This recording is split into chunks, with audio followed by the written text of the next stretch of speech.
My new sim racing build is almost done. In this video, you'll see me build the monitor stand, mount a massive 57-inch ultra-wide onto it, and I take on the challenge of building my own custom PC.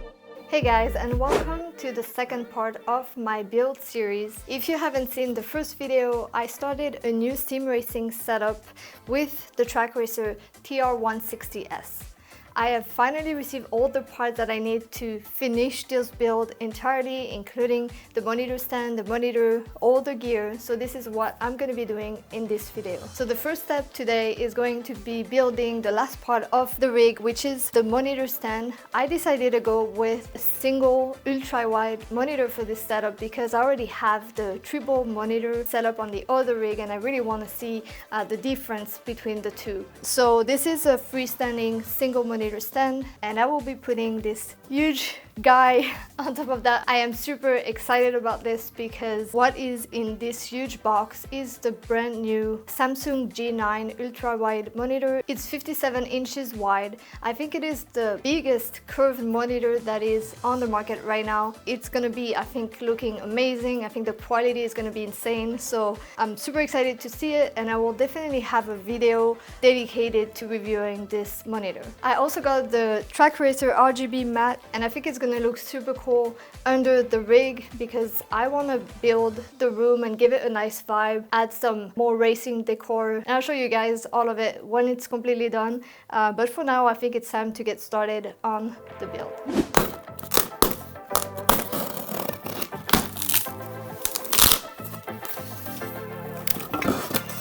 Alright, so I have everything laid out here. I have the instruction manuals up on my computer, but before I start building this thing, I want to give a huge thanks again to trakracer for sending me the rig and the monitor stand for testing and review purposes. I am super excited to get this build finished. I decided to go with the large 1200mm single monitor stand because my monitor is huge. So if you're going with a larger screen as well, make sure that you get the large and not the small version. They also offer triple monitor stands, and you can even add a fourth monitor if you want to have an extra display, just to be able to have a place to show extra data and race information. Alright, let's get started.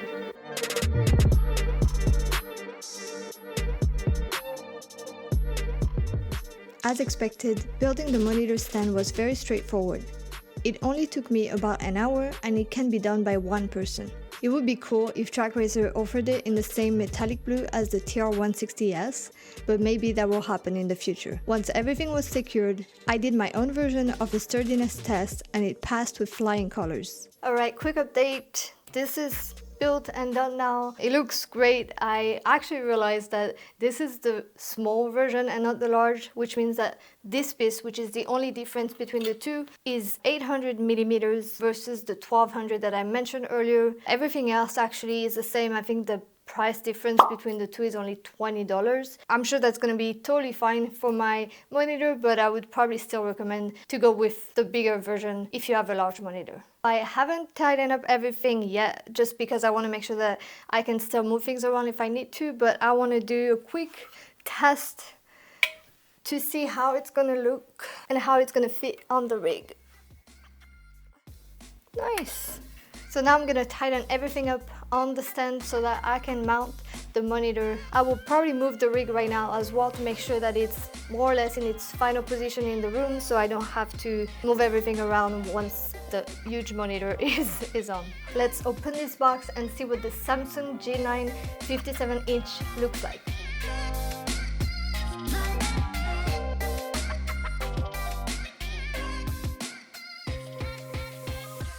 The parts you see here are what make up the desk stand for this monitor. But since we are mounting it on the sim rig, we won't be needing any of those. This, however, is the piece we do need. It's the wall mount bracket, and I was very happy to see that it came with the monitor. I just unboxed this massive monitor. It looks insane. It is obviously huge. It is the 57-inch, and I was actually about to buy the 49-inch initially because it's cheaper, but I was a little bit worried about the height of the screen. I think the 49 is a lot smaller than this one. I'm really glad I went with that. I did have to break the piggy bank to be able to get this one, but I think it's totally worth it. I can't wait to just put it on the monitor stand and to try it out. So when it comes to attaching the monitor to the monitor stands, trakracer gave us these pieces here. That's the main bracket, and then we have VISA compatible type of pieces, which are very handy to attach any type of monitor. So it will really depend on what type of mounting points your monitor has. In terms of this one, it actually has a super practical wall mount, which is this piece here that will just go right in there. I have to attach it with 4 screws on the inside, and then we will be able to directly, I believe, attach it on this bracket, because it's just a regular kind of square shape, which will work perfectly directly on this, which will avoid using all these pieces, which I'm actually really glad, because I hate doing this. I've done it before and it's usually kind of tricky. So that looks very straightforward. I think the fact that this monitor comes with this wall bracket will make it a whole lot easier to install it on the monitor stand. So I just realized that I do not have the right screws to attach the wall mount onto the monitor mount here, so I'm gonna have to run to the hardware store right now. It's getting actually kind of late in the day, so I'm probably gonna finish the build tomorrow. Later. Alright, I'm back and I got the screws that I was missing, so I think it's time that we get this thing mounted.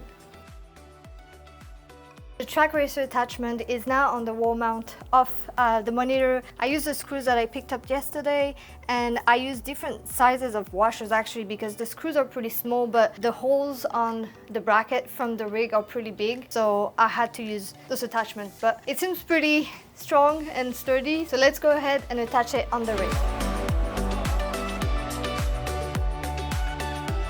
Alright, it is on, and look at how huge this thing is. I can't believe it. I think it's gonna be awesome. So it's pretty much all done in terms of the rig now. So the only thing that I have to do is clean up a little bit, install the RGB mat right here, and then move the TR160S in its final place. And we'll only be missing the gear on the rig to finalize it.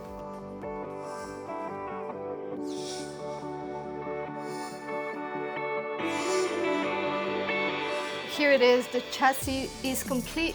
I have the RGB mat under the rig right now. I think it looks so good. The overall look of this rig is really clean with the monitor stand and everything on it. I really love the color. Again, I think it's just amazing. I think it was the right choice to go with the ultra wide single monitor, because I'm already loving it even though it's not even on. It's a little bit too far right now for the FOV, but I will make sure that I adjust it when all the gear is on so that it is at the perfect distance from my eyes. And talking about gear, I actually received the gear that I'm going to be putting on this rig.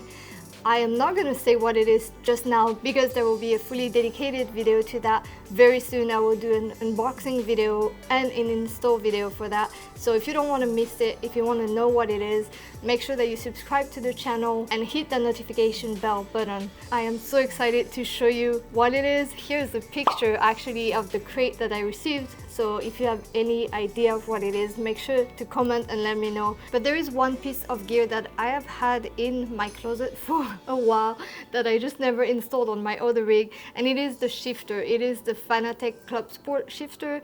So I'm gonna do this right now, and then I'll bring in the PC that will run this entire setup.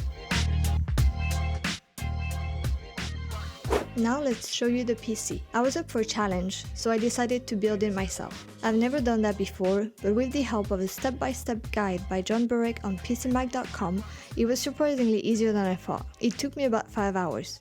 Honestly, the hardest part was probably towards the end, when you are connecting all of the power cables, and especially the small cables with the tiny pin connectors. I was always so worried about breaking a pin or damaging the motherboard. Here are the parts that make up this build. I wasn't up to speed on which parts I needed, but websites like PCPartPicker.com made that easy. You basically choose your budget, what you're going to use it for, and it pops out a list of everything you need. I went with the excellent Intel gaming streaming build, which put me at a budget around $1,300. The video card is a central part of any gaming PC, and this build features the recently released RTX 4070 Super, which will be a huge upgrade over my other PC, which still has a 3060 Ti from a few years ago. Since I am mostly going to be playing iRacing, Assetto Corsa, and the F1 games, this level of GPU should definitely be enough.